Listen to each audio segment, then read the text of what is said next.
제2부 1771년 10월 20일 우리는 어제 이곳에 당도했네. 공사는 몸이 좀 편치 않아 2-3일 동안 집에 들어앉아 있을 모양이야. 공사만 괜찮다면 만사가 순조롭게 되었을 걸세. 그러나 생각한데 아무래도 운명은 나에게 가혹한 시련을 떠맡길 모양이야. 힘을 내야지. 마음만 가볍게 먹으면 어떠한 경우도 뚫고 나갈 수 있을 거야. 마음을 가볍게? 이런 말이 튀어나왔으나 이건 자신이 생각해도 우습군. 약간 마음을 가볍게 가졌다고 해서 내가 이 세상에서 제일 행복한 사람이 될 건 아닐 텐데 어찌된 일일까? 힘과 재능을 아주 조금밖에 가지지 않은 패거리들이 내 면전에서 잘난 체하고 찌꺼리고 있는데 나는 그 힘과 재능에 절망하고 있으니 말이야. 하나님, 당신은 나에게 모든 것을 주셨습니다. 하지만 당신은 왜 그 반분을 보류해 두고 그 대신 자신과 만족을 주시지 않으셨습니까? 자네는 참는 게 제일이야. 참고만 있으면 만사가 잘 돼 나갈 거라고 했는데 그건 자네 말이 맞아. 나는 매일 다른 사람들 속에 휩쓸려 그들이 하고 있는 것과 일하는 방법 따위를 관찰하기도 하며 차츰 나 자신과 타협을 할 수 있게 되었어.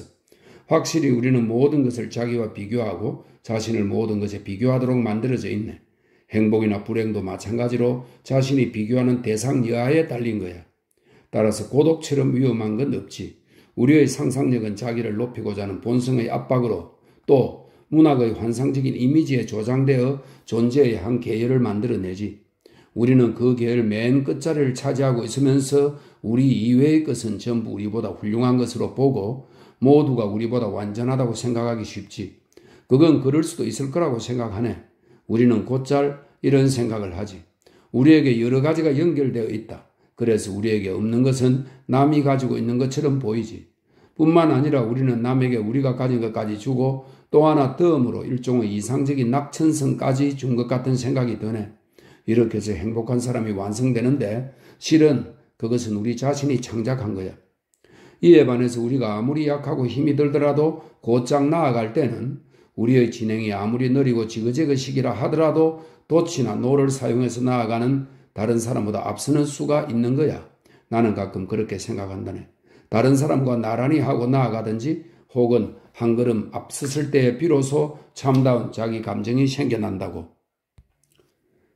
11월 26일 어쨌든 그럭저럭 마음이 안정되는 것 같네. 일감이 많은 것이 무엇보다도 기뻐. 또 하나는 여러 가지 잡다한 새로운 인간들이 내 마음 앞에서 떠들썩하게 연극을 해 보이는 일이야. 백작이란 사람과 인사를 나누었는데 사귈수록 존경하고 싶은 사람이더군. 배포가 크고 확고한 인물이지만 시야가 넓다고 해서 냉정하진 않아.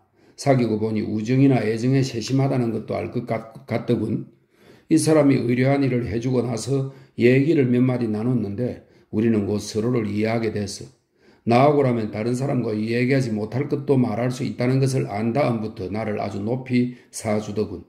나 역시 백작의 솔직한 태도를 충분히 칭찬해 주었지. 남에게 흉금을 털어놓는 위대한 영혼을 보는 것만큼 따뜻하고 참다운 기쁨은 이 세상에 없다네. 12월 24일 공사는 나에게 아주 불쾌하게 대하고 있네. 예상했던 그대로야. 이토록 속인이 좁은 인간은 아직까지 본 일이 없네. 너무도 잘나서 잔소리가 많은 게 꼭 극성쟁이 시어머니 같아. 결코 이래도 만족이라는 것이 없다네. 따라서 무엇을 해줘도 고마워할지 모르지. 무슨 일이든 재빨리 해치우는 것이 내 습관이야. 그리고 일단 끝낸 일을 나중에 반복하지 않는 성질이지. 그런데 공사는 내가 제출한 초고를 도로 내밀면서 이렇게 말하는 거야. 잘 되긴 했지만 다시 한번 읽어보게. 좀 더 그럴듯한 문구와 좀 더 근사한 접속사가 발견될 것도 같군. 이렇게 되면 나도 화가 나고 말지. 또라든가 접속사 하나라도 삭제할 수는 없어. 공사는 내가 곧잘 쓰는 도치법 따위는 질색이야. 구두점조차 종래의 방법에 따라 찍지 않으면 전혀 의미를 파악하지 못하는 거야. 이런 인간을 상대로 일을 해 나가야 하다니 정말 고통스러워. 폰 백작의 신뢰가 그 보상이 되긴 하지만 말이야. 백작은 요전에도 내게 공사의 느려터짐과 신중함이 불만이라고 솔직히 고백하더군. 그런 사람은 자기뿐만 아니라 남까지 곤란하게 만들죠. 그러나 산을 하나 넘어야 한다면 다른 방도가 없을 땐 넘을 수밖에 없죠. 거기에 산이 없다면 길은 물론 편하겠죠. 거리도 짧아질 테고. 그러나 당장 넘어야 할 산이 있으니 넘지 않으면 안 되죠. 백작이 내게 호의를 품고 있다는 것은 공사 영감도 눈치를 챈 모양이야.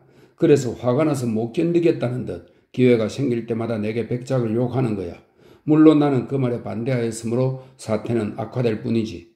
어제는 나도 완전히 화가 나고 말았어. 그는 백작을 욕하면서 슬쩍 나를 빗대는 거야. 백작은 세속적인 잡무는 솜씨있게 잘 처리하지. 일하는 폼도 경쾌하고 글도 쓸만해. 하나 역시 문장과 이해를 못 벗어나고 기초적인 학문이 부족하더군. 이렇게 말하고 나서 내게 자기 말뜻을 알아듣겠냐는 표정을 지금 짓는 거야. 그러나 나는 그런 빈정거림 따윈 아무렇게도 생각하지 않아. 그런 식으로 행동하는 인간을 난 경멸하지. 그래서 나도 지지 않고 상대방을 신랄히 반격했지. 백작은 우리 모두 존경하지 않을 수 없는 분입니다. 인품으로나 지식으로나 모두 존경할 만합니다. 자신의 정신을 확대하여 수많은 것에 미치게 하고 세속적인 생활에까지 그 정신을 전개시키는 분을 저는 아직 본 일이 없습니다. 이렇게 말했지만 공사에겐 세기의 경일기지. 그 이상 어리석은 논쟁을 벌여 불쾌한 기분을 맛보고 싶지 않았으므로 나는 얼른 인사하고 나와버렸지. 그러나 일이 이렇게 된 것도 모두 자네들의 책임이야. 듣기 좋은 소리로 나에게 멍해를 지우고 내 활동을 함부로 찬미한 것은 자네들이니까.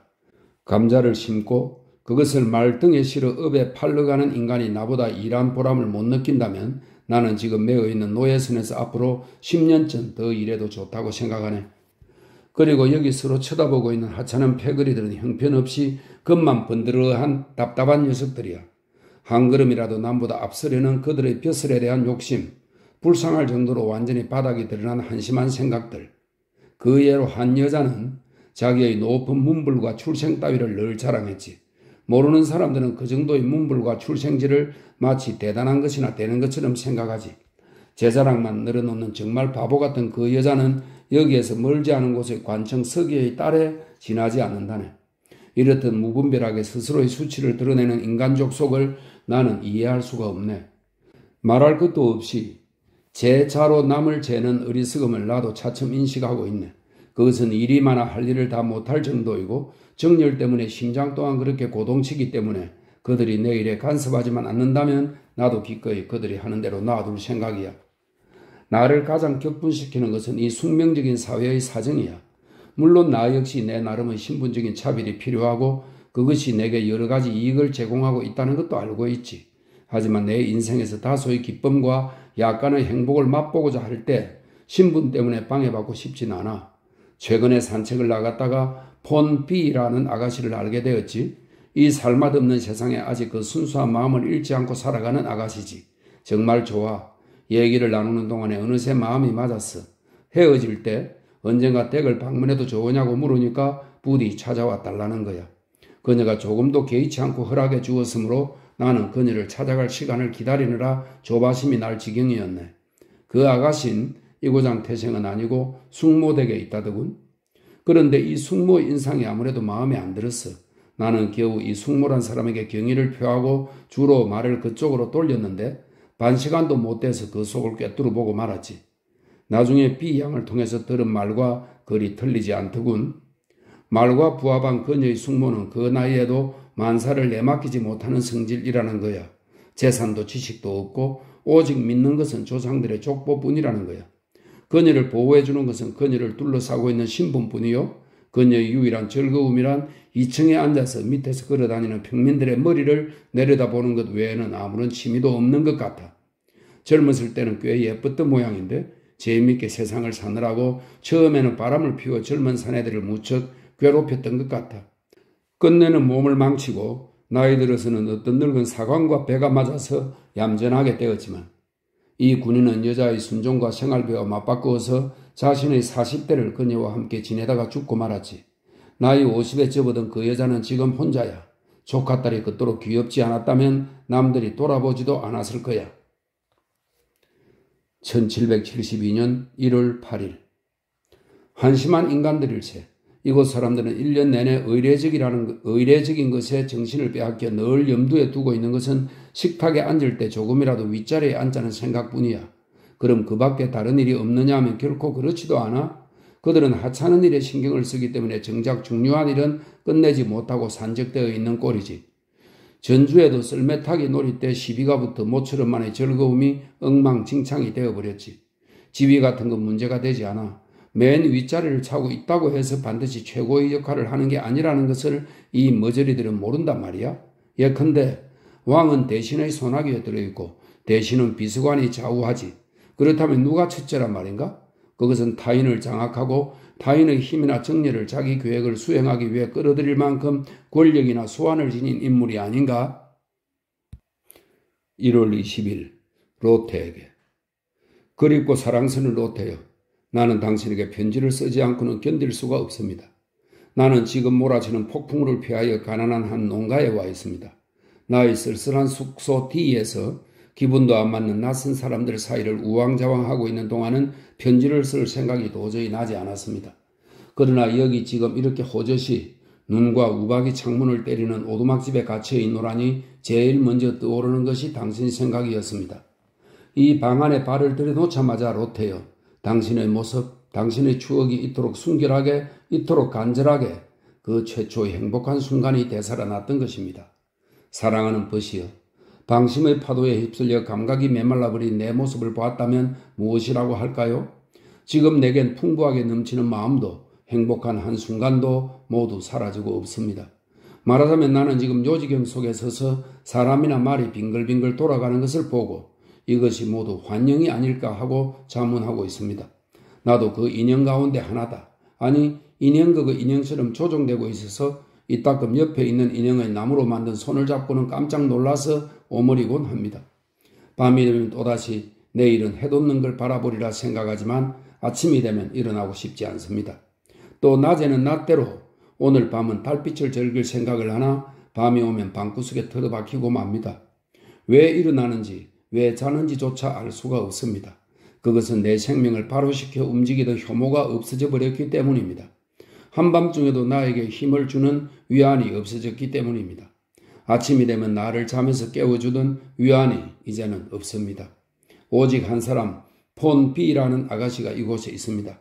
만약 그 누가 당신을 닮았다면 그 아가씨야말로 당신을 닮은 여인입니다. 당신은 아이 참 하실는지도 모르겠군요. 하지만 그것은 정말입니다. 얼마 전부터 나도 무척 행실이 좋아졌습니다. 그렇게 안 하고는 견딜 수 없으니까요. 농담도 고철하기 때문에 여자들은 나만큼 거칠에 인사를 잘하는 사람도 없다고들 말합니다. 그리고 거짓말을 너무 잘한다는 걸 덧붙이셔도 좋겠지요. 거짓말을 전혀 안 하고 이어갈 수는 없을 테니까 말입니다.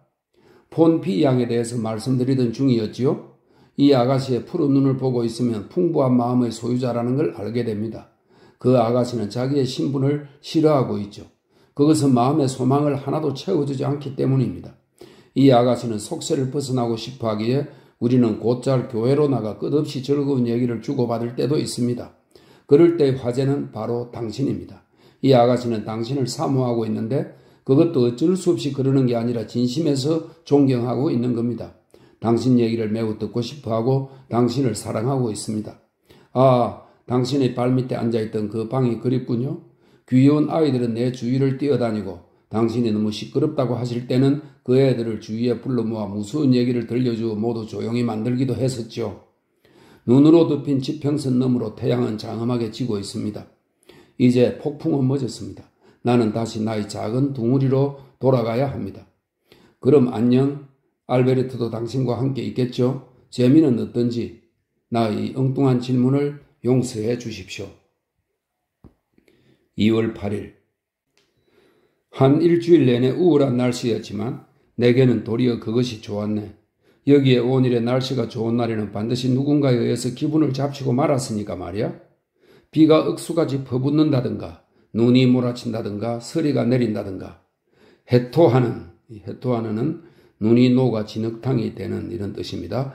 해토하는 날에는 밖에 나가 보았자 집안에 틀어박혀 있을 때와 같으니까 혹은 그 반대도 똑같이 아침에 태양이 떠오르고 날씨가 좋을 것처럼 생각되면 나는 이렇게 외치지 않을 수 없지. 이건 정말 하늘의 선물이다. 저 녀석들은 또 서로 빼앗으려고 악을 쓰겠지 하고 말일세. 무엇 때문에 그렇게 서로 빼앗지 않으면 못 견뎌 하는 것일까? 건강, 명성, 기쁨, 위로 이것들은 대개 어리석음과 좁은 소견에 의해서 파괴된다네. 그들은 그들대로 자기 합리화를 시키고 있지만 제발 부탁이니 그렇게 서로 헐뜯지 말라고 엎드려 간청하고 싶은 때도 있지. 2월 17일. 공사와 나는 더 이상 함께 일할 수 없을 것 같아 근심이 되는군. 그 사내는 정말 견딜 수 없는 인간이야. 일하는 태도나 사무 처리 방법이 이상 야릇해서 참을 수가 없네. 그래서 나는 더 이상 참지 못하고 내 방법대로 사무를 처리했는데, 물론 그렇게 하면 공사의 마음에 들 리가 없지. 요전에는 내각에다 호소를 한 모양이야. 장관한테 온건한 말로 꾸지람을 들었네. 온건하다고 해도 꾸지람은 꾸지람이야. 할 수 없이 사직서를 낼까 하고 생각 중이었는데 장관으로부터 편지를 받았다네. 나는 그 편지를 읽고 장관의 고귀하고 현명한 마음씨 앞에 무릎을 꿇고 싶었어. 장관은 나의 신경 과민을 점잖게 다 이루고 나서 활동에 대하여, 타인에게 주는 영향에 대하여, 사무를 철저하게 보는 것에 대하여 말씀해 주셨어. 내가 품고 있는 과격한 생각을 씩씩하고 청년다운 것이라고 칭찬하신 다음 그것을 뿌리 뽑으려 하지 말고 오직 부드럽게 해서 그것이 참다운 가치를 발휘하여 힘차고 올바르게 활동할 수 있도록 하라고 말씀하셨다네. 나는 그것에 힘입어 일주일 동안 기분이 가라앉았지. 영혼의 평정은 귀중한 것이야. 자기 자신에 대한 기쁨이니까. 다만 이 보석이 아름답고 귀중한 동시에 제발 잘 깨어지지 않는 것이면 좋으련만. 2월 20일 알베르트에게. 신이여, 이 두 사람에게 축복을 내려주소서. 나에게 주시지 않았던 모든 행복한 나날을 이 두 사람에게 베풀어 주시기를 기도합니다. 고맙소 알베르트. 나를 속여서 실은 나도 당신네들의 결혼식 소식을 기다리고 있던 참이요. 그날에는 엄숙하게 로테의 실루엣을 벽에서 내려 다른 휴지와 함께 간수할 생각이었어. 당신네들 두 사람은 벌써 내외가 되었으나 로테의 초상은 여전히 벽에 걸려 있어. 이대로 놔둘 생각이요. 나 역시 당신네들 곁에 있는 것 같은 기분이기 때문이요. 당신에게 폐를 끼치지 않고 나도 로테의 마음속에 있으니까. 그렇죠. 두 번째 자리를 차지하고 있는 것입니다. 나는 그 자리를 계속 차지할 생각이요. 그렇게 하지 않을 수 없습니다. 만일 로테가 나를 잊기라도 한다면 나는 미치고 말 것이요. 알베르트, 그것을 생각하면 나는 지옥에라도 떨어지는 듯한 기분이요. 그럼 알베르트 안녕히 계십시오. 그리고 천상의 천사여 안녕. 로테여 안녕. 3월 15일. 나는 어처구니 없는 일을 당해서 더 이상 이곳에 있을 수가 없다네. 제기랄, 이 불쾌함을 어디서 보상받겠나? 모두가 자네들의 책임이야. 모두 달려들어 나를 내몰아 이처럼 마음에도 없는 지위로 앉게 하고 괴롭힌 것은 자네들이니까. 그러니까 이제 와서 할 말은 없는 거야. 그건 이번에도 내 신경 과민 때문이란 말을 듣고 싶지 않으니까. 연대기 필자가 하듯 간단히 하나의 얘기로 꾸며 들려주도록 하지. 폰 C200작이 나를 좋아해서 특별히 보아준다는 것은 세상이 다 아는 일이고 자네에게도 여러 번 알려준 대로야. 어제는 점심에 초대를 받았지. 그런데 하필이면 저녁에 백작댁에서 신분 높은 사람들만 모이는 파티가 열릴 예정이었어. 그러나 나는 그런 사실을 조금도 눈치채지 못하고 있었지. 나 같은 하급 관리가 그 모임에 끼어들 줄은 꿈에도 모르고 있었던 거야. 뭐 그건 아무래도 좋아. 나는 백작을 상대해서 식사를 마치고 식후에는 커다란 홀을 거닐면서 그곳에 온 B 대령과 얘기를 나누고 있었는데 그러는 동안에 파티 시간이 박두에 온 거야. 그때까지 물론 나는 무엇이 있는지도 통 몰랐었지. 그러나 거기에 새침대기로 유명한 폰 S 부인이 남편과 같이 갓 부화한 오리새끼 같은 딸을 데리고 들어왔어. 아가씨는 가슴이 납작해서 코르셋으로 가슴을 조였더군. 지나는 길에 보니 조상 대대로 내려오는 그만스러운 눈초리와 코를 지니고 있더군. 나는 정말 이런 자들이 마음에 안 들기 때문에 물러갈 생각으로 백작의 쓸데없는 말이 끝나기만을 기다리고 있었지. 그런데 거기에 잘 아는 폰 B 양이 나타난 거야. 나도 이 사람을 만나면 다소 기분이 개이기 때문에 발길을 멈추고 그녀가 앉은 의자 뒤에 서 있었지. 잠시 후에 한 일이지만 아무래도 그녀는 나와 얘기하는 것이 전보다 거북하고 좀 부담스러워하는 눈치가 보였어. 이상하다고 생각되었지? 이 아가씨도 다른 치들과 같은 족속인가 생각하니 화가 치밀더군. 돌아갈까 싶었지만 이쪽에서 묘하게 오해를 하고 있는 건 아닐까 하는 생각도 들었고 설마 하는 기분도 있었으므로 한마디라도 내 기분에 꼭 들어맞는 말을 들을 수 있을까 해서 그 자리에 남아있었지. 어쨌든 그러는 동안에 손님은 점점 많이 모여들었어. 프란츠 일체의 대관식 때의 의상을 입은 F 남자. 여기서는 직업상 폰을 붙여서 부르고 있는 궁중 고문관 R씨와 기가 먹은 그의 부인, 그리고 고대 프랑크 의상의 뚫어진 구멍을 최신 유행의 헝겊 조각을 대서 꿰맨 너절한 옷차림의 제의도 왔더군. 그런 사람들이 구름처럼 몰려들었어. 나는 몇몇 아는 사람과 얘기를 나눴는데 왜 그런지 모두 말소가 적었어. 그래서 나는 B양에게만 신경을 집중하고 있었어. 그러자 부인들이 홀 한 구석에서 소곤소곤 얘기를 주고받았고 이었고 그 소곤거림이 남자들 사이에도 퍼졌지. 그리고 폰 S 부인이 백작에게 얘기해서 마침내 백작이 내 쪽으로 뚜벅뚜벅 걸어오더니 나를 창가로 데려갔어. 자네도 알고 있겠지만 이 사람들은 좀 묘한 습관이 있어. 손님들은 자네가 이 자리에 낀 것이 아무래도 마음에 안 드는 모양이야. 난 별로 그런 것도 아니지만. 나는 끝까지 얘기할 틈을 주지 않고 각하 거듭 사과드립니다. 정말 눈치도 없이 있었군요. 각하는 이 실례를 용서해 주시리라 믿습니다. 좀 더 빨리 물러갈 생각이었으나 어쩌다가 이렇게 오래 있게 되었군요. 이렇게 미소 지으면서 인사를 했네. 백작은 내 손을 잡았는데 그것으로 그의 마음을 충분히 헤아릴 수 있었지. 그래서 나는 이 점잖은 사람들 사이를 조용히 빠져나와 한 마리의 말이 끄는 마차를 타고 M이란 곳으로 달려갔네. 그곳 언덕에 올라 침몰하는 태양을 바라보며 호메로스를 펼치고 오디세우스가 훌륭한 목자한테 환대받는 멋진 시구를 읽었네. 모두가 멋졌어. 저녁 때 식사를 하러 다른 곳 식당에 갔더니 구석진 곳에서 두세 사람이 남아 주사위 놀이를 하고 있더군. 테이블 클로스는 벌써 접혀져 있었지. 그때 정직한 아데린이 다가와 모자를 벗고 내 얼굴을 보면서 작은 소리로 말하는 거야. 기분 나쁜 일이 있었다며? 내가? 백작이 당신을 쫓아내었다던데? 파티 따위는 난 질색이야. 밖으로 나오게 돼서 오히려 기뻤지. 그래, 당신이 그런 식으로 아무렇지도 않게 생각하는 것은 참 잘하는 일이야. 모두 그런 소문을 떠벌리고 있는데 정말 괘씸하다고 생각해. 그 말을 듣는 순간 나는 비로소 화가 났네. 식사를 하러 왔을 때 나를 힐끔힐끔 보던 자들이 그래서 나를 본 것이로구나 생각하니 온몸의 피가 머리 끝까지 솟구치는 것 같았어. 그것뿐이었다면 또 몰라. 난 오늘은 어디로 가든 슬픈 일뿐이야. 전부터 나를 시기하던 자들이 개가를 울리는 소리가 들리더군. 머리가 약간 좋은 것을 코에 걸고 재주만 있으면 전통 따위는 무시해도 좋다고 생각하는 녀석의 말로는 바로 이런 거야 하고 욕짓거리를 늘어놓는 소리를 들으니 가슴에 칼을 꽂고 싶은 심정이었어. 물론 하고 싶은 말이 있으면 멋대로 하라고들 그러지.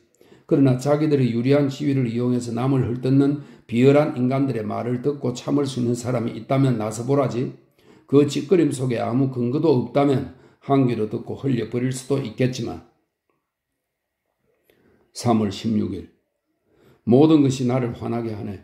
오늘 가로수길에서 B양을 만났었지. 나는 참을 수 없는 심정으로 그녀에게 말을 걸고 좀 떨어진 곳으로 데리고 가 요전의 그녀의 태도에 대한 내 불만들을 털어놓았다네. 어머 베르테르시, 그녀는 서운하다는 듯 말했네. 제 마음을 아실 텐데 그때 일을 그런 식으로 해석하시다니요. 전 홀에 한 걸음 들어선 순간부터 당신 때문에 무척 마음이 아팠어요. 모두 처음부터 알고 있었기 때문에 차라리 당신께 그걸 말씀드릴까도 생각했었죠. 폰 S 부인이나 T 부인은 당신과 동석한다면 차라리 남편과 함께 돌아가겠노라고 했어요. 백작도 그 사람들의 기분을 건드리고 싶지 않으셨던 거죠? 그 정도의 일은 다 알고 있었는데 어쩌다가 그 소동이 일어난 거예요? 소동이라니? 나는 일단 시침을 떼보긴 했으나 이제 아데린이 한 말이 이 순간 끓는 물처럼 내 혈관 속을 치달렸던 것이야. 이제까지만 해도 나 얼마나 괴로웠는지 몰라요. 그녀는 두 눈에 눈물을 머금고 말했어. 이 착한 여인은 나는 자신을 주체하지 못하고 그녀의 발밑에 몸을 내던질 정도까지 되었지. 말해주세요 하고 나는 외쳤어. 눈물이 그녀의 볼을 타고 흘러내렸어. 나는 어떻게 해야 좋을지 몰랐어. 그녀는 그 눈물을 감추려고 하지 않았어. 아시겠죠 우리 숙모님을? 하고 그녀는 침착하게 입을 열었어. 그때 숙모님도 와 계셨는데 어떤 눈초리로 저를 보셨는지 아세요? 베르테르시. 전 어제 저녁 밤새도록 잔소리를 들었고 아침에도 일어나자마자 당신과 교제한 일 때문에 설교를 들었어요. 숙모가 당신을 나쁘게 말하는 걸 나는 잠자코 듣지 않으면 안 되었어요. 변호할 수도 없었어요. 그럴 수가 없었던 거예요. 그녀의 한마디 한마디를 들을 때마다 나는 칼로 가슴을 찔리는 듯한 고통을 느꼈네. 차라리 그런 말을 나한테 하지 않았으면 좋으련만 그녀는 그것을 모르고 있었어. 앞으로도 여러 가지 소문이 나돌 것이라든가 일부 사람들이 그것 때문에 승리의 함성을 올릴 것이라는 것까지 덧붙여 말하는 것이었어.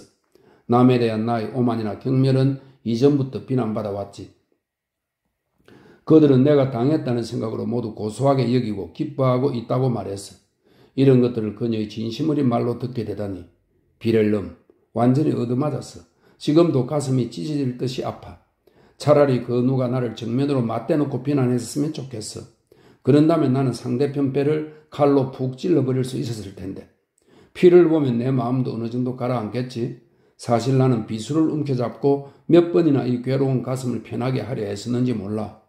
훌륭한 말은 추격을 받게 되면 호흡을 편하게 하기 위해 스스로 혈관을 물어뜯는다고 하더군. 나도 가끔 그런 생각이 나네. 혈관을 절개해서 이 몸에 영원한 자유를 주고 싶네. 3월 24일.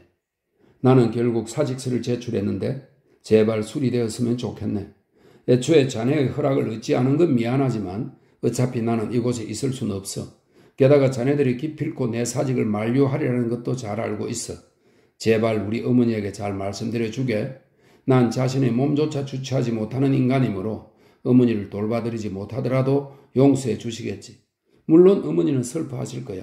아들이 이제야말로 추밀 고문관이나 공사의 자리를 향해 첫 발을 내디뎠다고 생각했는데 그 아름다운 코스가 갑자기 중단되고 망아지가 전에 살던 마구간으로 되돌아가게 되었으니 자네들이 좋도록 해주기 바라네. 물론 이러면 유임될 수 있을 텐데 저러면 유임될 수 있을 걸 하는 식으로 여러 가지 경우를 생각할 수도 있겠지. 그러나 어쨌든 나는 그만두겠어. 내가 지금부터 찾아가는 이는 당지에 사는 어떤 공작인데 이 사람은 나와 마음이 맞는지 내 의도를 듣더니 자기의 영지로 와서 그곳의 아름다운 봄을 함께 지내자는 거야. 모든 것을 내 마음대로 하게 해준다고 약속했지. 우리는 어느 정도 서로 이해할 수 있는 사이이므로 일이 어떻게 되든 그의 뒤를 따라가 볼 생각이네. 4월 29일 추신. 2통의 편지 고맙게 잘 받았네. 사직서가 수리될 때까지 동봉한 지난달 24일자 편지를 그곳에 붙이지 않고 놔두었기 때문에 회답이 늦었던 거야. 어머니가 장관에게 부탁해서 내 계획을 방해하시지 않을까 염려돼서 그랬어. 그러나 이제는 괜찮아. 허가가 나왔으니까. 궁정에서는 이 허가를 내리는 것이 무척 내키지 않았던 모양인데 장관으로부터 편지를 받았네. 이런 일을 자네가 알면 또 새로 되풀이될 근심거리를 제공할 뿐이지만 황태자한테서는 퇴직 전별금으로 22카텐은 옛날 유럽의 금화입니다.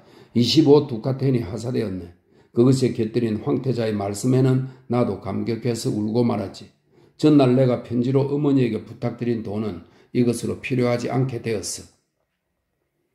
5월 5일. 내일 이곳을 떠나네. 내가 태어난 그리운 고향이 여기서 불과 6마일 떨어진 곳에 있으니 오래간만에 그곳에 들려서 그 옛날의 행복하고 즐거웠던 날이라도 추억해보겠네. 아버지가 돌아가신 후 어머니가 나를 데리고 지금의 그 견딜 수 없는 작은 고을에 은퇴하기 위해서 떠났던 바로 그 성문이 있을 테니 그 문이라도 지나가 볼 작정이네. 그럼 잘 있게 빌렐름. 나는 도중에 또 소식을 전하겠네. 5월 9일. 성지 순례자와 같은 경건한 심정으로 고향을 돌아보았네. 정말 뜻하지 않은 여러 가지 감정에 사로잡혔었어. 고향에서 15분쯤 떨어진 거리에 S라는 곳이 있는데 거기에 커다란 보리수 나무가 서 있더군. 나는 그곳에서 마차를 내리고 마차는 앞서가라고 했어. 그러면서 마음껏 추억을 떠올리려 그것을 되새겨보려고 생각했던 거야. 우선 나는 보리수 아래서 서 보았네. 그 옛날 어렸을 때는 여기가 산보의 목표이자 그 한계이기도 했지. 많이 달라졌더군. 그 시절에는 행복했었고 그 순진한 마음은 미지의 세계를 동경했었지. 나는 그때 내가 그토록 갈망한 그 넓은 미지의 세계에서 가슴 넉넉히 채워주는 마음의 양식과 쾌락을 기대했었던 것이라네. 그런데 지금 나는 그 넓은 세계에서 이곳으로 돌아왔어. 빌헬름, 희망이란 희망은 모두 무너지고 계획이란 계획은 전부 깨어졌네. 그 옛날 수많은 소망을 고백했던 산들도 저 앞에 가로누워 있네. 나는 얼마나 오랫동안 이 자리에 앉아서 저 산 너머를 그리워하고 멀리 아득하게 눈에 비치는 숲이나 골짜기에 내 마음을 녹아들게 하였던가. 그러다가 집으로 돌아가야 할 시간이 되면 이 멋진 장소를 떠나기가 싫어서 몹시 괴로워했었네. 거리 근처에 당도하자 나는 예전에 본 적이 있는 정자를 보고 마음속으로 인사를 했네. 새로운 것은 마음에 안 들어. 그 외에도 덧붙여서 변경된 것은 모두 불쾌하게 느껴졌어. 문을 들어선 즉시 곧 예전의 자기로 돌아가는 것 같았어. 너무 자세하게는 쓰지 않기로 하지.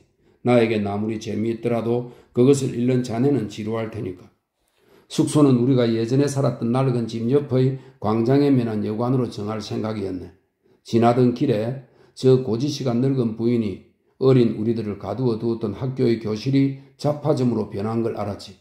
그 감방 속에서 우리가 참아야 했던 불안, 눈물, 답답하던 감정, 섭섭한 따위가 생각나더군. 한 걸음 내디딜 때마다 마음이 끌리지 않는 거라고는 없었어. 예루살렘의 순례자라도 이만큼 많은 종교적 추억의 장소와 만나는 일은 없을 거야. 그리고 이토록 깊은 감동은 맛보지 못할 걸세. 쓸 것은 태산 같지만 단 한 가지만 더 쓰지. 강가에 있는 저택 근처까지 가보았네. 여기도 나의 산책길이었어. 납작한 돌을 강물에 던져서 가능한 한 여러 번 물결을 스치고 나가도록 장난하면서 놀던 장소야. 옛날 생각이 불현듯 떠오르더군. 나는 곧잘 여기 서서 강물의 흐름을 바라보고 이상한 예감으로 물 아래로 눈길을 주면서 이 물이 흘러가 닿는 곳은 어디일까 하고 상상의 나래를 펴곤 했었지. 물론 그 상상은 금세 바닥이 났지만 그래도 계속해서 그 앞을 생각하면 마침내 눈으로 볼 수 없는 머나먼 곳을 마음에 그리고는 넋을 잃었던 거야. 그렇지 않은가? 우리들의 훌륭한 조상들은 저토록 좁은 지식밖에 갖지 않고도 행복하게 지냈던 거야. 그 감정이나 문학도 모두 순수했었지. 오디세우스가 헤아릴 길 없이 넓은 바다, 끝없는 대지라고 말했을 때 그것은 참으로 인간적이고 절실한 신비스러운 말이었던 거야. 오늘날 내가 초등학교 아동과 더불어 지구는 둥글다고 되풀이한 듯 그것이 무슨 소용이란 말인가. 사람이 이 위에서 즐겁게 살기 위해서는 약간의 땅덩이가 있으면 좋하고 그 밑에 잠들기 위해서도 조금만 있으면 좋게. 나는 지금 공작의 사냥터 별장에 와 있네. 공작은 정직하고 단순한 인품이라 부담 없이 함께 지낼 수 있을 것 같네. 다만 이상한 사람들이 그 주위를 둘러싸고 있는데 나쁜 사람들 같진 않으나 그렇다고 성실한 사람들로도 보이지 않는군. 때로는 정직하게도 보이지만 역시 신용할 순 없는 사람들이야. 또 하나 아쉬운 것은 공작이 남한테 듣거나 책에서 읽은 얘기를 가끔 타인에게서 빌어온 것 같은 입장에서 얘기하는 일이야. 게다가 공작은 나의 심정보다도 내 의지나 재능 쪽을 높이 평가하고 있지. 그러나 나의 이 심정이야말로 유일한 자랑이고 모든 힘, 모든 행복, 그리고 모든 재난의 근원이 아닌가. 내가 아는 지식 따위는 누구든지 알고 있는 것이야. 나의 심정, 이것만이 내가 가진 유일한 것이지. 5월 25일 실은 어떤 계획이 세워져 있어서 실현될 때까지는 자네들에게 아무 말도 하지 않을 셈이었네. 그러나 그것에 실패했으니 말해도 좋겠지. 전쟁에 나갈 생각이었다네.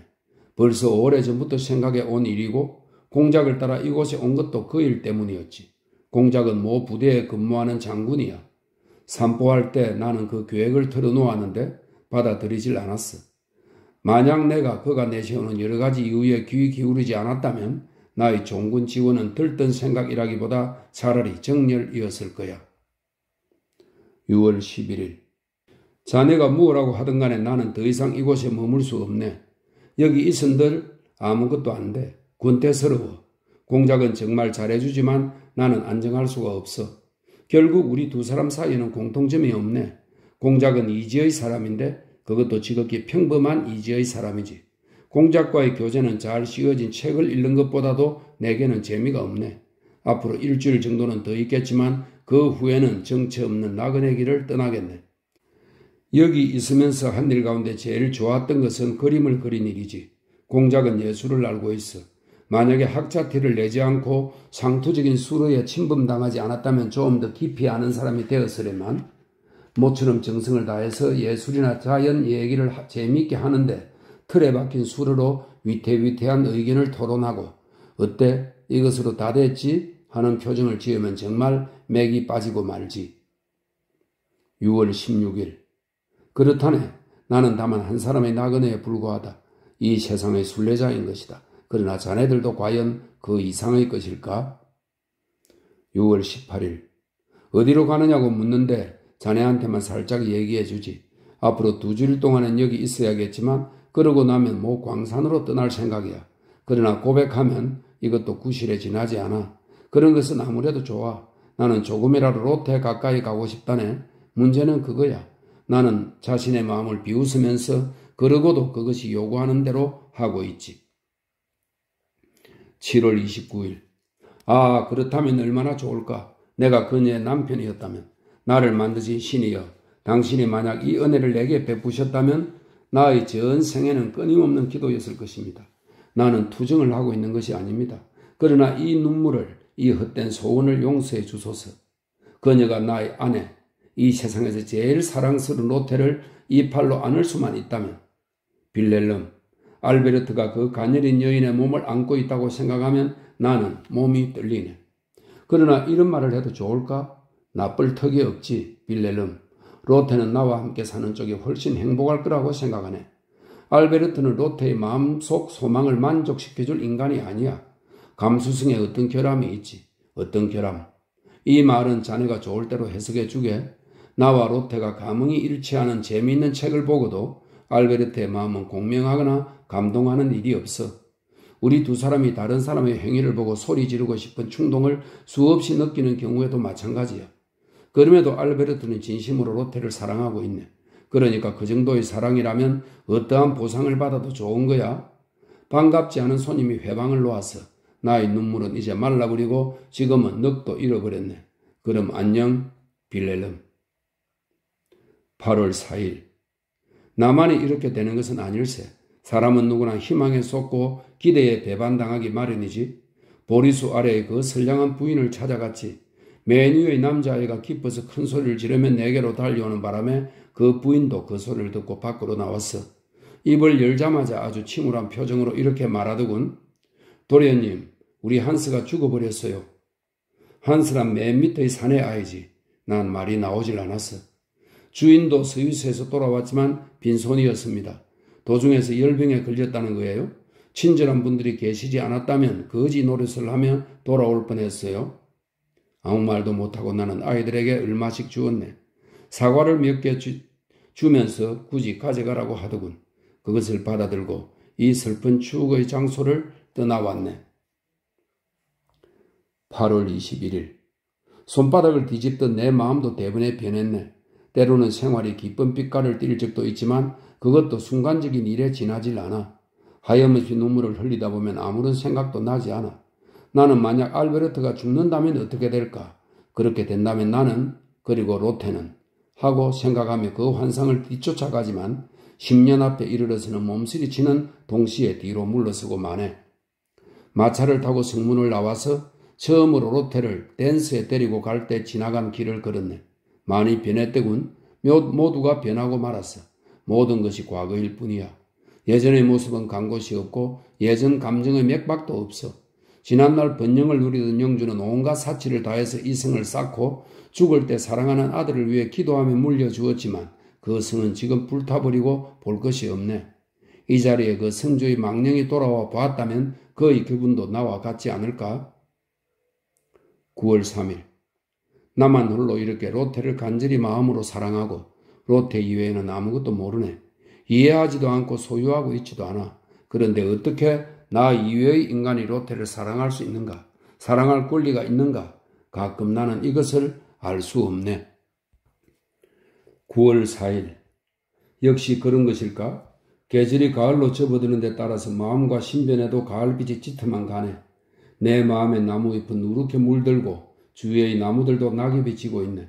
내가 여기로 온 지 얼마 안 되어 어떤 농부의 일을 쓴 걸 기억하겠지?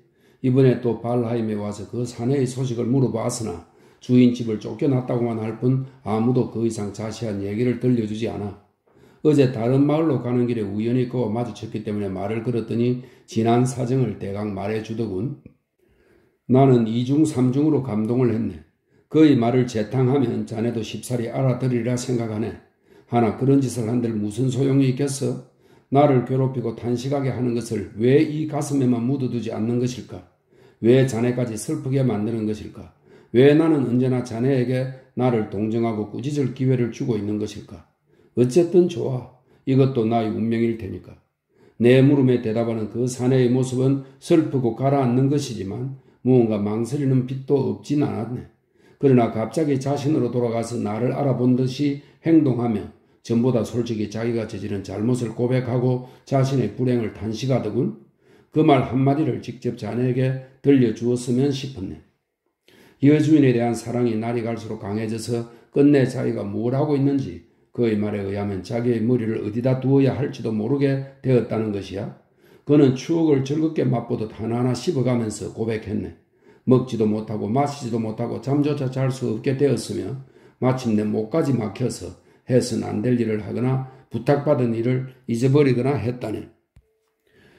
어느 날 주인 여자가 2층 방에 있는 것을 알고 꼭 무엇에 홀린 것처럼 몰래 들어갔다는 거야.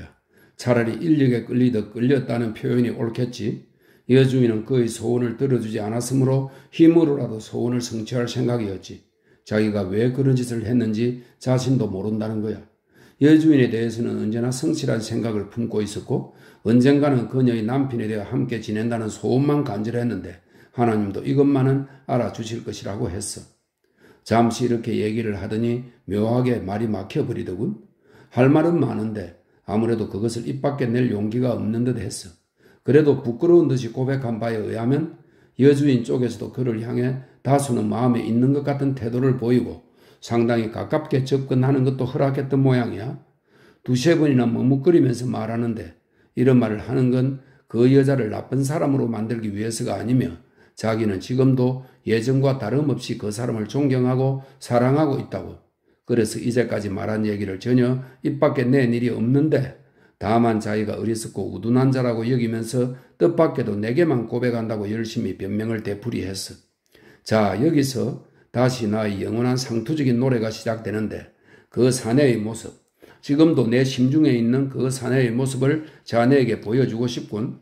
만약 내가 모든 것을 정확하게 자네에게 말할 수 있다면 내가 얼마나 그 사내의 운명을 동정하고 있는지, 동정하지 않을 수 없는지를 자네도 알아주리라 생각하네. 하기야 자네도 내 운명을 알고 있고 나라는 인간을 알고 있으므로 내가 불행한 사람들에게 끌리는 이유, 특히 이 불행한 사나이에게 관심을 가진 이유를 너무나도 잘 알 것일세. 편지를 다시 읽어보고 한 일인데 나는 얘기의 결말을 쓰는 걸 잊고 있었군. 그러나 쉽사리 상상이 되겠지. 여주인이 반항하는데 거기에 여자의 동생 되는 사람이 뛰어들었대. 이 동생이란 자는 전부터 이 머슴이 미워서 쫓아내고 싶어 했지. 그 이유는 만약 누이가 새로 결혼할 경우 자기 자식들에게 굴러 들어오게 될 유산이 무효가 되니까 누이에게 아이가 없으므로 이대로 나간다면 당연히 그렇게 되지. 이 동생이란 작자가 그 사내를 당장 쫓아내고 일을 크게 만들어버린 거야. 가령 여주인에게 그럴 의사가 있더라도 두 번 다시 고용하지 못하도록 한 거지. 지금은 다른 남자가 고용되었으나 소문에 의하면 이 머슴 때문에 동생과 다투고 말았다는 거야. 아무래도 이 남자와 여주인이 결혼할 건 확실한데 그런 일이 생기면 자기는 가만두지 않겠다고 하더군. 내가 말한 것에 과장은 없네. 미화한 것도 없지. 차라리 너무 소극적으로 썼다고 하는 편이 옳겠지. 내가 흔해 빠진 도덕적인 상투어를 썼기 때문에 얘기가 조잡해진 것 같기도 하네. 나는 이 사랑과 성실, 정열이 결코 시적인 창작이 아니라고 생각하네. 그것은 우리가 무식하고 거칠다고 말하는 계급의 사람들 속에 극히 순수하게 살아있네. 우리들 교양인은 실은 교양에 의해서 망가진 인간들이지만 이 교양인의 얘기를 진지하게 읽어주길 바라네. 이 얘기를 썼기 때문에 오늘은 마음이 평온하군. 내 기분이 여느 때처럼 술렁대지 않았다는 것은 필적만 봐도 알겠지. 그럼 읽어주게. 그리고 이것이 자네 친구의 신상 얘기라는 것도 생각해주게. 그렇지. 나 역시 이대로야. 그리고 이것대로 될 것이야. 그러나 나는 이 불쌍하고 불행한 사내만큼도 용기가 없어. 꿋꿋하지도 못해. 자신을 이 남자와 비교할 용기조차 없을 정도야. 9월 5일 로테는 사업관계로 시골에 가 있는 남편에게 짧은 편지를 썼는데 첫머리가 이렇게 시작되고 있어. 그리운 당신, 제발 빨리 돌아와 주세요. 끝없는 기쁨으로 돌아오기를 기다리고 있습니다. 때마침 한 친구가 찾아와서 주인 양반은 사정이 있으셔서 그리 빨리 돌아오지는 못하실 겁니다 하는 소식을 전했대. 그래서 편지는 발송되지 않은 채 저녁 때 내 눈에도 띄었지. 나는 그것을 읽고 미소 지었네. 왜 웃느냐고 묻더군. 상상력이란 정말 신이 주신 거로군요. 순간적으로 나는 이 편지가 나에게 보낸 것이라고 혼자서 단정했습니다. 하고 외쳤지. 로테는 말을 뚝 끊었는데 아마 기분이 나빴던 모양이야. 나도 입을 다물고 말았네. 9월 6일 가까스로 푸른색 연미복을 벗기로 결심했네. 이 옷은 로테와 처음으로 춤출 때 입은 것인데 이제는 낡아서 다 떨어졌어. 그래서 먼저 것과 똑같은 것을 새로 맞췄지. 깃도 소매도 같은 모양이고 노란 조끼와 바지도 같아. 그러나 전과 같은 느낌은 안 드는군. 까닭은 모르겠지만 입다 보면 마음에 들 때도 오겠지. 9월 12일 로테는 알베르트를 맞으러 갔기 때문에 2, 3일 동안 집을 비웠었네. 오늘 로테의 방에 가니 저쪽에서 나를 맞아주더군. 기뻐서 그 손에 키스를 했지. 거울 있는 데서 카나리아가 한 마리 날아와선 로테의 어깨에 앉았어. 그녀는 새로운 친구예요 하면서 새를 자기 손위로 부르더군.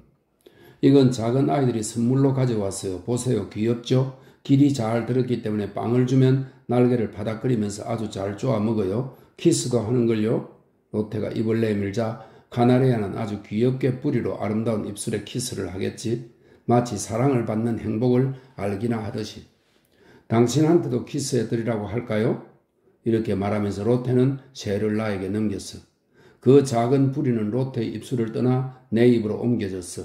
뿌리의 감촉은 애정이 깃든 향락의 숨결, 예감과도 같았네. 내가 말했어. 이 키스는 욕망을 깃들이고 있군요. 무언가 먹고 싶은 모양이에요. 그러므로 그저 귀여워해 주는 것만으론 불만인 것 같아요. 내 입에서 모이도 먹는걸요? 하고 로테는 말했어. 그러면서 입술에 빵 부스러기를 약간 물고 세게 내밀었지. 그 입술에는 순진하고 동정에 넘치는 애정이 끝없는 기쁨으로 넘치듯이 흐르고 있었네. 나는 얼굴을 돌렸어. 그런 일을 해주길 바라질 않아. 그런 천사와 같은 순진함과 행복한 표현으로 내 상상력에 자극을 주지 않았으면 좋겠어. 무미한 인생의 잠 속에 있는 나를 유혹하여 깨우지 말기를 바래. 하지만 그것도 좋지 않은가? 로테는 그만큼 나를 신뢰하고 있으니까. 얼마나 내가 그녀를 사랑하고 있는지 다 알고 있으니까. 9월 15일 빌렐름 미칠 것 같네. 이 세상에 아직도 조금은 남아있는 귀중한 것에 전혀 무감각한 인간이 있다는 사실을 알면 그것을 기억하겠지. 내가 로테와 함께 찾아간 적이 있는 저 성의 성실한 목사를 찾아갔을 때 로테와 내가 그 그늘에 앉았던 멋진 호두나무를 언제나 내 기분을 끝없이 행복으로 채워주던 나무지. 그 나무가 있기에 목사관이 그립게 느껴지기도 했고 멋진 가지와 시원하던 그늘은 예전에 그 나무를 심은 존경할 만한 목사까지 생각나게 했네. 학교 선생님은 자기 할아버지한테 들었다는 그 목사의 이름을 가끔 얘기했는데 무척 훌륭한 사람이었던 모양이야. 그 나무 그늘에 서면 나는 언제나 그분 생각에 근엄해지네. 알겠나? 그 나무가 어제 베어지고 말았어. 선생님께 그 얘기를 했더니 눈물을 흘리시더군. 나도 그것이 베어졌다는 말을 듣고는 미칠 것 같았네. 최초에 도끼로 찍은 놈을 죽이고 싶어. 만일 우리 집 정원에 그런 나무가 두세 그루 있는데 그 중의 하나가 늙어서 말라 죽었다면 나는 슬퍼서 병이라도 났을 거야. 그런 내가 지금은 방관하지 않을 수 없는 입장이야. 그런데 오직 하나 통쾌한 일이 있네. 인심이란 묘한 것이더군. 마을 전체가 이 일에 대해서 화를 낸 거야. 목사 부인이 그 나무를 자르게 함으로써 마을에 얼마나 분노의 씨앗을 뿌렸는지 몰라. 그것을 그녀는 버터나 달걀, 그 밖의 물건들을 기부받을 때 알아차리게 될 거야. 왜냐하면 이 새로 부임한 목사의 부인이 이번 사건의 장본인이기 때문이지. 전번의 그 목사는 벌써 돌아가셨다네. 새로운 목사의 부인은 비쩍 마른 병색이 짙은 여인인데 아무도 알아주지 않으니까 자연히 세상 일도 대수롭지 않게 여기는 성서 연구에 열중하고 있으며 최근에 유행되는 기독교의 도덕적 비판적 개혁 따위에 열을 올리고 이 라바테르는 스위스의 광신적인 종교가이자 신학자입니다. 라바테르의 광신을 코웃음치고 있지. 건강이 몹시 나쁘기 때문에 하나님의 땅에 아무런 기쁨도 느끼지 못하는 거야. 이러한 인간이니까 저 호두나무도 베어버릴 수 있었을 거야. 정말 어처구니 없는 일이지. 낙엽으로 뜰이 지저분해진다. 해가 잘 안 든다. 열매가 익으면 아이들이 돌을 던진다. 그런 것이 신경에 걸려서 게니코트는 영국의 신학자입니다. 잼 레르 독일의 프로테스탄트 신학자이고요. 미하엘 앨리스 독일의 프로테스탄트 신학자입니다. 그런 것이 신경에 걸려서 게니코트나 잼 레르, 미하 엘레스를 비교 연구하는 심각한 명상이 방해된다는 거여서 마을 사람들, 특히 노인들이 화내는 것을 보고 나는 당신들은 왜 가만히 있었나요? 이 고장에선 촌장이 하고 싶다면 우리로서는 달리 어쩔 도리가 없습니다. 하고 그들은 대답했네. 그런데 유쾌한 일이 하나 생겼다네. 촌장과 목사는 나무판 돈을 양분하기로 합의를 보았다네. 목사는 인색하게 이럴 데 없고 조금의 양보심도 없는 마누라의 변덕스러운 신경질을 이용하여 이득을 좀 볼까 했던 거지. 그런데 이 말을 전해들은 관리소에서는 나무 값을 납입하라는 통고를 내리게 된 걸세. 목사관의 대지 중에서 그 나무가 서 있던 땅은 아직도 관리소가 그 소유권을 가지고 있었던 때문이라네. 결국 그 나무는 경매에 붙여지고 만 것이지. 어쨌든 호두나무는 쓰러져 있네. 아, 내가 영주였다면 목사 부인이며 촌장이며 관리소를 모조리. 그렇네. 만일 영주라면 영내의 나무 같은 것에 신경을 쓰고 있을 리가 없겠지. 10월 10일 로테의 검은 눈동자를 바라보기만 해도 나는 그것으로 행복해지네. 그런데 나를 언짢게 하는 것은 알베르트가 그다지 행복해 보이지 않는 일일세. 만일 나라면 그러하리라 믿었던 만큼은 말일세. 나는 이따위 줄표를 끊고 싶지는 않지만 이런 경우에 달리 표현할 수가 없어서일세. 게다가 나에게는 이것으로 충분하리라 생각되거든. 10월 12일 오시안이 내 마음속에서 호메로스를 몰아내었네. 이 위대한 시인이 나를 이끌어 들어가는 세계는 정말이지 기막힌 세계일세. 나는 피어나는 안개에 쌓여 으스름한 달빛 속에 조상들의 영혼을 인도하는 비바람에 시달리며 광야를 방황한다네. 줄지어 선 산들의 저 너머에서 골짜기의 요란스런 시냇물 소리와 함께 끊어질 듯 희미한 영혼의 신음소리가 동굴 속에서 들려오네. 그와 더불어 소녀의 애끓는 탄식소리도 들려오네. 싸움터에서 숭고하게 쓰러진 연인의 무덤, 이끼 낀 풀이 무성한 4개의 묘석가에 숨이 끊어질 듯 들리는 그녀의 통곡소리. 넓은 광야에서 조상들의 발자취를 찾아 헤매다가 마침내 그들의 묘석을 찾아 슬퍼하며 그 색에 출렁이는 바다 저 너머로 스며드는 저녁별을 바라보는 저 방랑하는 백발의 시인을 찾아볼 수 있네. 그 시인의 가슴 속에는 지나간 시절이 또다시 생생하게 되살아나네. 용사들의 고난의 길을 축복해 주듯이 별빛이 따뜻하게 비치고 개가를 부르고 돌아오는 화환으로 장식된 배에 달빛이 녹아내리던 그 옛 시절이 말일세. 노인의 이마 위엔 깊은 고뇌의 자국이 새겨져 있네. 최후에 혼자 남은 이 영웅은 세상을 떠난 사람들의 방황하는 망령들을 눈앞에 그려보자 벅찬 기쁨이 새로이 타올랐다네. 그는 차디찬 대지와 바람에 흔들리는 풀숲을 내려다보며 외치고 있다네. 아름다웠던 나를 아는 나그네들은 내게로 와 물으리라. 그 명창 핑가르의 그 뛰어난 아들은 지금 어디에 있는가라고. 나그네들은 내 무덤을 밟고 지나가서 나를 찾아 헛되이 이 지상을 헤매어 다니리라. 아 친구여, 나도 승과 무사처럼 칼을 빼어들고 서서히 숨이 멈춰지는 단말마의 고통으로 시달리는 나의 영주를 단번에 해방시켜주고 싶네. 그리하여 그 해방된 반신의 뒤를 따라 내 영혼을 보내고 싶다네. 10월 19일 이 공허, 이 가슴 속에서 느끼는 무서운 공허, 나는 때때로 생각한다네. 단 한 번만이라도 그녀를 이 가슴에 안을 수가 있다면 이 모든 공허는 완전히 메꾸어질 텐데 하고 말일세. 10월 26일 그렇네 친구여, 나는 확실히 느낄 수가 있네. 한 인간의 존재 따위는 대수로운 것이 아닐세. 조금도 대수롭지 않은 거라네. 로테의 집으로 그녀의 여자친구 한 사람이 찾아왔었네. 나는 그 옆방으로 책 한 권을 들고 갔었지만 책 읽기가 시들해져 무엇인가 써보려고 펜을 들었었네. 두 사람의 나지막한 소리가 들렸네. 아무개가 결혼을 한다느니, 아무개가 병이 들었는데 심각한 것이라느니 하는 따위의 할 것 없는 마을의 소식들이었지. 그녀는 메마른 기침을 하고 얼굴에는 뼈가 드러날 지경이에요. 그리고 때때로 까무러치기도 한답니다. 거의 절망 상태의 모양이에요. 하고 친구가 말했네. 앤씨도 많이 아프시다면서요? 로테도 말했네. 그분은 부종이 심한가 봐요? 하고 상대방은 말했지. 나의 상상력은 활발하게 움직이기 시작하여 이 가엾은 사람들의 병상을 머릿속에 그렸네. 나는 그들의 모습을 실제 그대로 본 것 같았네. 그들은 얼마나 삶을 등지기를 싫어하고 있었는가. 빌렐름이여. 그런데 이 여인들은 아무렇지도 않은 듯 이야기를 하고 있는 걸세. 마치 전혀 모르는 사람의 죽음을 이야기하는 것 같은 그런 투로 말일세.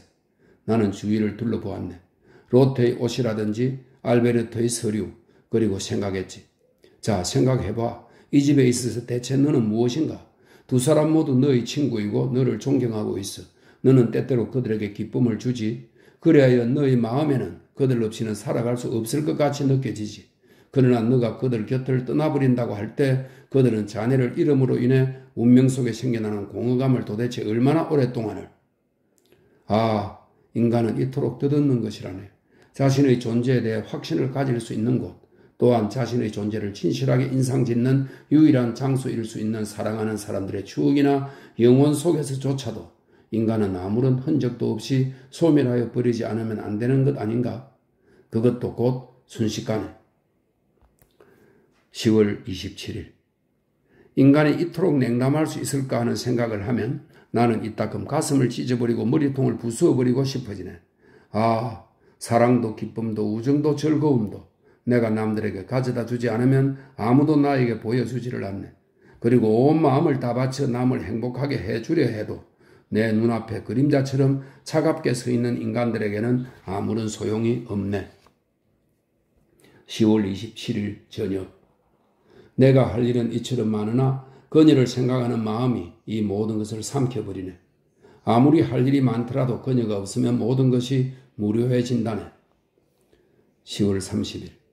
나는 이미 수백 번 그녀의 목을 끌어안으려 했었네.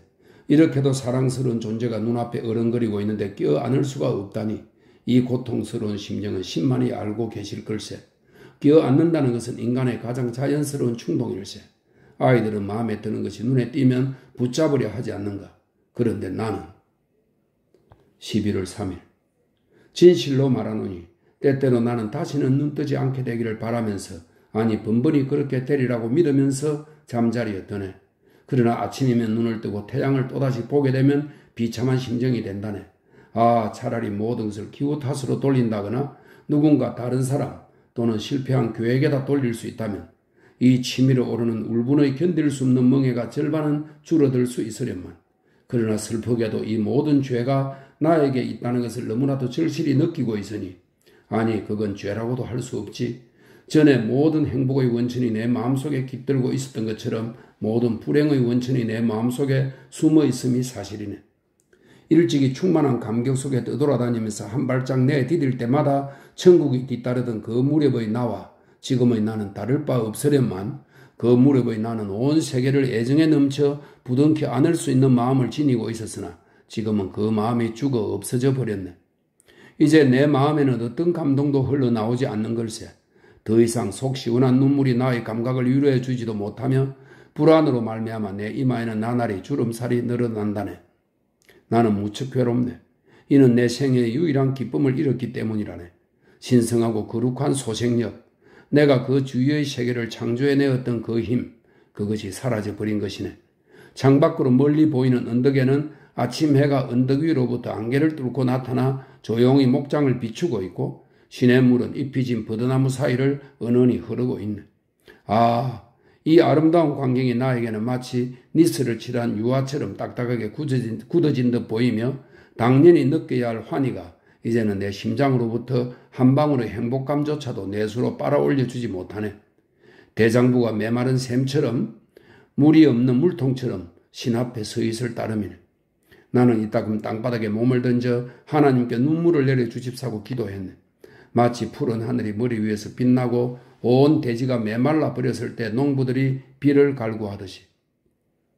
아, 그러나 나는 잘 알고 있네.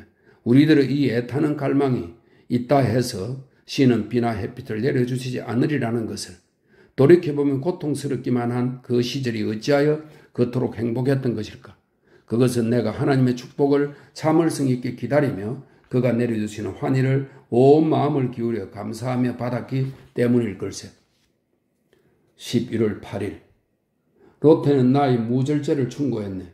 아, 한없는 다정함으로써 한 잔의 포도주로 시작하여 한 병을 남김없이 비워버리는 그런 나의 무절제함을. 그러시면 안 돼요. 하고 그녀는 말했네. 제 생각도 조금은 해주세요. 생각하라고요? 하고 나는 말했네. 당신은 그런 말을 하지 않아도 됩니다. 생각하고 말고요. 당신은 언제나 내 마음속에 있습니다. 오늘도 나는 얼마 전 당신이 마차에서 내렸던 바로 그 장소에 앉아 있었습니다. 로테는 화제를 다른 곳으로 돌리면서 더 이상 이 문제에 깊이 들어가는 것을 막았네. 친구여, 이자는 내가 아닌 것이나 마찬가지라네. 그녀는 나를 자기 마음대로 할 수 있다네. 11월 15일 빌헬름이여, 자네의 충심 어린 염려와 친절한 충고에 고마움을 표시하네. 하지만 지금은 가만히 내어버려 두었으면 하네. 제발 안심하게. 나는 지치기는 했지만 끝까지 버텨낼 힘은 아직도 충분히 지니고 있다네. 나는 종교를 숭상하고 있네. 그것은 자네도 알고 있을 걸세. 종교가 지쳐있는 많은 사람들의 지팡이가 되고 고뇌하는 많은 사람들의 소생의 힘이 된다는 것을 나는 잘 알고 있네. 그러나 과연 종교는 누구에게나 다 그런 작용을 하고 있을까? 또 그런 작용을 해야만 하는가? 넓은 세상을 살펴보면 종교를 듣고 안 듣고에 관계없이 종교의 그러한 뜻을 작용받지 못했고 또 앞으로도 그러한 작용을 받지 못할 사람은 수없이 많을 걸세. 그런데 나에게 있어서는 종교가 어떤 역할을 하고 있는 것일까? 하나님의 아들 예수께서도 아버지인 하나님이 그에게 보낸 자만이 자기에게로 모일 것이라고 말씀하시지 않았던가? 만일 내가 하나님이 보내주신 인간이 아니라면, 아버지인 하나님이 나를 자기 앞에 붙들어 두려 하신다면 부디 이 말을 오해하지는 말아주게. 이 사심없는 말 속에 비웃음이 깃들여 있다고는 생각지 말란 말일세. 내 신경을 자네에게 그대로 보였을 뿐이네. 그렇지 않다면 오히려 나는 잠자코 있었을 걸세. 나 역시 남들이 알지 못할 것에 대해서는 한마디의 말도 허비하고 싶지 않기 때문이네. 자기에게 주어진 것을 견뎌내고 자신의 술잔을 비운다는 것이 인간의 운명 아니겠는가? 이 술잔은 인간의 모습으로 나타나신 하나님의 아들의 입술에도 쓰디쓴 것이었는데 왜 내가 분에 넘치게 허세를 부리며 그것이 달콤한 채 행동해야 하는가? 나의 존재가 삶과 죽음의 틈바구니에서 몸부림치며 과거가 암흑 같은 미래의 10년 후에 번갯불처럼 번쩍이며 내 주위의 만물이 소멸하고 나와 더불어 온 세계가 멸망하는 그 무서운 순간에 어찌 내가 부끄러워할 필요가 있단 말인가? 나의 하나님, 나의 하나님이 왜 나를 버리시나이까? 라고 부르짖음의 소리는 자기 자신만을 의지할 수밖에 없는 지경에까지 몰린 채 힘을 잃어버리면서 끝없이 전락하는 인간의 목소리가 아닌가? 그러니 내가 그런 부르짖음을 부끄러워할 필요는 없겠지. 또한 그러한 순간이 있다는 것을 무서워할 것도 없겠지. 하늘을 옷감처럼 돌돌 말아서 거둘 수 있는 하나님의 아들도 이 순간은 피할 수 없으서니까. 11월 21일 로테는 깨닫지도 못하고 느끼지도 못한 사이에 스스로 나와 그녀 자신을 파멸시킬 독약을 준비하고 있네. 그리고 나는 내 몸을 파멸시키기 위해 내미는 그녀의 술잔을 넘치는 기쁨으로 들이킨다네. 그녀가 자주가 아니라 어쩌다가 나를 쳐다볼 때의 그 다정스러운 눈빛, 무심결에 나타나는 나의 표정을 이해해주는 그 따뜻함, 그녀의 이마에 새겨지는 나의 인고를 애달파하는 마음, 그것들은 도대체 무엇을 의미하는 것일까? 어제 내가 돌아오려 할 때 그녀는 나에게 손을 내밀면서 안녕히 가세요 사랑하는 베르테르 하고 말했었지. 사랑하는 베르테르. 그녀가 나를 사랑하는 사람이라고 부른 것은 이번이 처음이었네. 내 골수에 박히는 말이었네. 나는 그 말을 몇 번이나 입속으로 되풀이했다네. 어젯밤 자리에 들려고 했을 때도 혼자말로 중얼거리던 중 갑자기 이런 말이 튀어나왔네. 잘 자요 사랑하는 베르테르. 그러고는 나 자신은 웃지 않을 수 없었다네. 11월 22일 그녀를 나에게 맡겨주소서 하고 나는 기도할 수는 없네. 그러나 가끔 그녀가 나의 애인인 듯한 생각이 든다네. 그녀를 제게 주소서 라고도 기도할 수 없네. 그녀는 이미 다른 남자의 여자이니까. 나는 지금 자신의 괴로움을 믿기로 해서 생터집을 부리고 있는 걸세. 이러다간 명제와 대립명제의 끝없는 기도가 되풀이될 걸세. 11월 24일 내가 얼마나 괴로워하는지 그녀는 잘 알고 있네. 오늘 그녀의 눈빛은 내 마음을 속속들이 꿰뚫고 있었네. 내가 찾아갔을 때 그녀는 혼자 있었네. 나는 아무 말도 하지 않았지. 그녀는 물끄러미 나를 바라보았네. 예전과 같은 사랑스러운 아름다움과 뛰어난 지혜의 밝은 빛은 이미 보이지 않았네. 그런 것들은 모두 내 눈앞에서 자취를 감추어 버렸네. 그것보다도 훨씬 더 빛나는 눈빛이 나에게 쏟아지고 있었네. 거기에는 마음속에서 우러나는 걱정과 괴로움에 대한 너그러운 공감의 뜻이 가득 들어 있었네. 어째서 그녀의 발 아래 몸을 던져서는 안 된단 말인가? 어째서 그녀의 목을 끌어안고 수많은 키스로 그에 보답해서는 안 된단 말인가? 로테는 피아노 곁으로 몸을 피해가서는 피아노를 치면서 은은하고 아름다운 목소리로 속삭이듯이 노래를 불렀네. 로테의 입술이 그때처럼 아름다웠던 것을 지금껏 보지 못했었네. 그 입술은 악기에서 흘러나오는 감미로운 소리를 들이마셔 그 나직한 반향만이 메아리치는 것 같았네. 그 모습을 그대로 자네에게 전해줄 수 있다면. 나는 더 이상 견딜 수 없는 심정이 되어 머리를 숙이고 이렇게 맹세했네. 성스러운 입술이여, 하늘의 성신이 감돌고 있는 그 입술에 결코 입을 가져다 대는 일은 없으리라. 그러나 사실 나는 단념할 수가 없었네. 그것이 내 영혼 앞에 장벽처럼 서 있었으니 이 행복을 맛보고 이것을 범한 죄를 속죄하기 위하여 파멸해버리고 싶네. 그러나 이것이 죄일까? 11월 26일. 때때로 나는 나 자신에게 말한다네. 너의 운명은 유례가 없을 만큼 비참하다. 다른 이의 운명을 행복하다고 찬양하라. 이토록 괴롭혀진 운명은 여태껏 아무도 없었다. 라고. 그리고 옛 시인의 글을 읽지 마치 내 마음속을 들여다볼 수 있을 것만 같네. 나는 수많은 고난을 참고 견뎌야만 하는가. 내가 있기 이전의 사람들도 이처럼 불행했었단 말인가. 11월 30일. 나는 아무래도 평정을 되찾을 수가 없네. 어디를 가나 나를 당황하게 하는 일에만 부딪힌다네. 오늘도 운명이여, 인간이여. 점심때 시내를 따라 산책했네. 도무지 식욕이 나지 않았네. 그리고 모든 것이 황량하기만 하다네. 산에서 눅눅하고 차가운 저녁바람이 불어왔고 잿빛의 비구름이 골짜기로 흘러들고 있었지. 멀리 녹색의 흐름한 상의를 거친 사나이가 바위 틈을 기어다니는 모습이 보였네. 그는 약초를 캐고 있는 모양이었네. 그에게 가까이 다가가자 나의 발자국 소리를 듣고 이쪽으로 머리를 돌렸는데 그는 사람을 끄는 생김새였네. 조용한 슬픔에 잠긴 모습이었으나 선량하고 정직한 성품 외에는 그저 평범해 보였네. 그의 검은 머리는 두 가닥으로 말아서 핀을 꽂았고 나머지는 굵게 따서 등 뒤로 들이우고 있었네. 그의 옷차림으로 보아 신분이 낮아 보였으므로 그가 하는 일에 내가 관심을 기울이더라도 별로 언짢게 생각하지 않을 듯 싶어서 무엇을 찾느냐고 물어보았지. 꽃을 찾고 있습니다. 하고 깊은 한숨을 쉬면서 그는 대답했네. 그런데 한 송이도 보이지 않는군요. 꽃이 있을 계절이 아니니까요. 하고 나는 웃으면서 말을 했지. 꽃은 얼마든지 많이 있습니다. 하며 그는 내가 있는 쪽으로 내려오면서 말했네. 우리 집들에는 장미와 인동 등굴 두 종류가 있습니다. 그중 하나는 아버지가 주신 것인데 잡초처럼 무성합니다. 벌써 이틀째 그것을 찾고 있지만 좀채로 눈에 띄지 않습니다. 이 근처에도 꽃은 언제나 있었지요. 노란 꽃, 파란 꽃, 붉은 꽃 등 가지각색의 꽃들이 말입니다. 그리고 수레 국화도 예쁜 꽃이지요. 그런데 오늘은 하나도 보이지를 않는군요.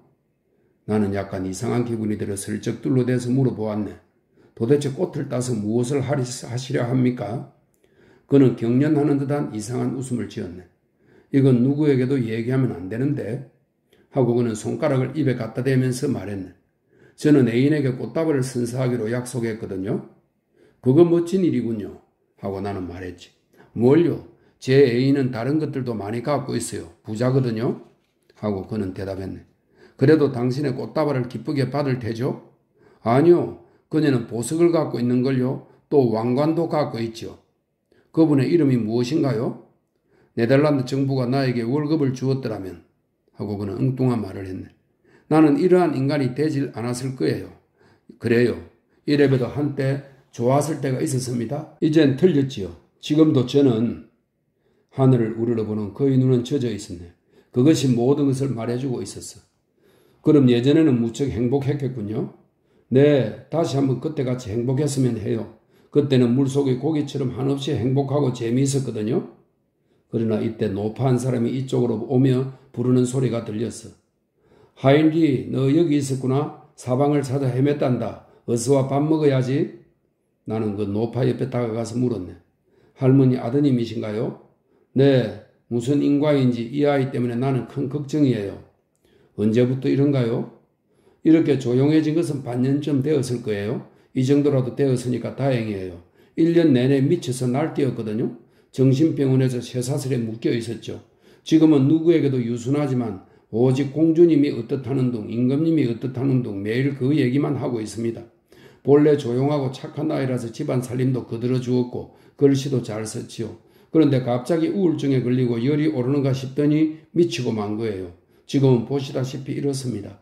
이런 일을 말씀드려서 어떨지 모르겠습니다만 선생님. 나는 계속 말하려는 상대방을 제지하며 이렇게 물었네. 무언가 대단히 행복하고 즐겁게 지낸 때가 있다고 자랑을 하던데 그건 언제였나요? 노파는 쓸쓸하게 웃었다. 어머, 이 아이가요? 어리석은 얘기죠. 마음이 싱숭생숭했을 때의 일이랍니다. 그것을 언제나 자랑하고 있어요. 제정신을 잃고 정신병원에 입원했을 때의 일이랍니다. 나는 깜짝 놀랐네. 그래서 금화 한 개를 노파의 손에 쥐어주고 그 자리를 급히 떠나고 말았네. 급히 거리를 향해 걸으면서 나는 이렇게 외쳤네. 그것이 너가 행복했던 때란 말인가? 물속에서 논이는 고기처럼 즐거웠던 시절이란 말인가? 하늘에 계신 하느님, 인간은 철없는 때라든가 분별을 재차 이를 후가 아니면 행복할 수 없단 말입니까? 당신은 이것을 인간의 운명이라고 정하셨습니까? 불쌍한 사나이여, 그러나 나는 너의 우울, 너의 정신착란, 너를 여유게 만드는 광기가 부럽다. 너는 공주를 위해서 꽃을 꺾으려고 한겨울의 추위 속에서도 즐겁게 나선다. 그리고 꽃이 없다고 탄식하지만 왜 꽃이 없는지는 깨닫지 못한다. 한데 나는 희망도 목적도 없이 집을 나섰다가 다시 빈손으로 돌아오고 있다. 행복한 사나이여, 넌 홀랜드가 돈을 지불해주면 자신이 달라질 거라고 생각하고 있다. 너는 행복이 주어지지 않는 것을 이 세상이 회방하기 때문이라고 생각하고 있다. 너는 모른다. 너의 파괴된 마음과 돌아버린 두뇌에 너를 비참하게 한 원인이 있으며 이것은 지상의 어떤 왕자도 고칠 수 없다는 것을 너는 모르고 있다. 병을 고치는 일념으로 머나먼 온천으로 여행을 떠났는데 그것 때문에 오히려 병을 악화시켜서 일종의 괴로움을 맛보는 환자가 있다.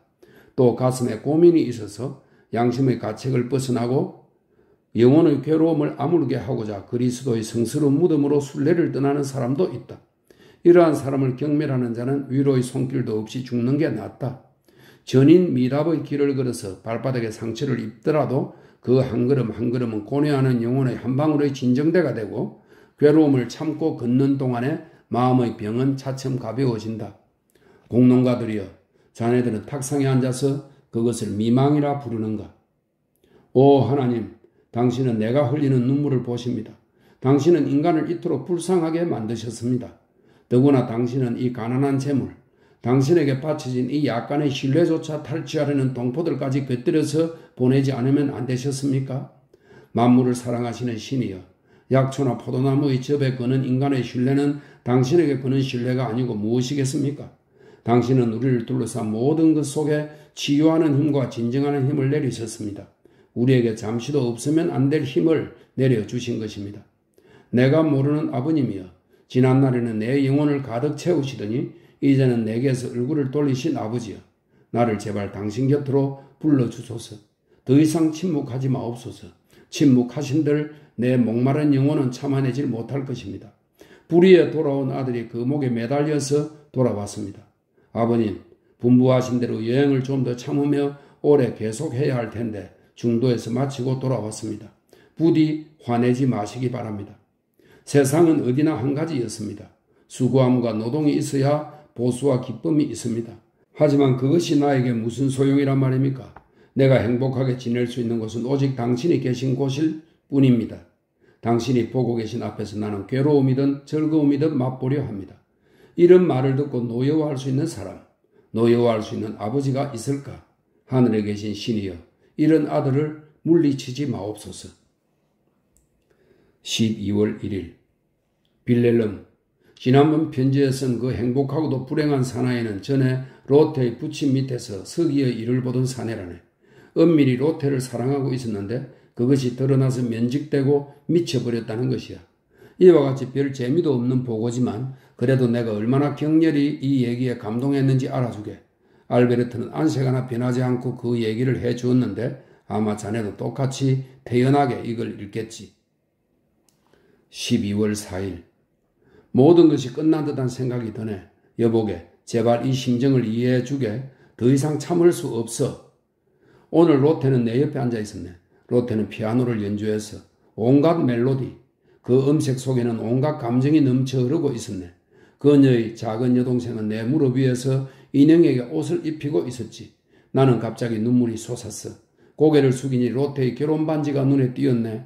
나는 울었어. 그러자 갑자기 감미로운 멜로디가 들렸어. 순간 나는 위안의 감정에 휩싸이고 옛 추억이 되살아났네.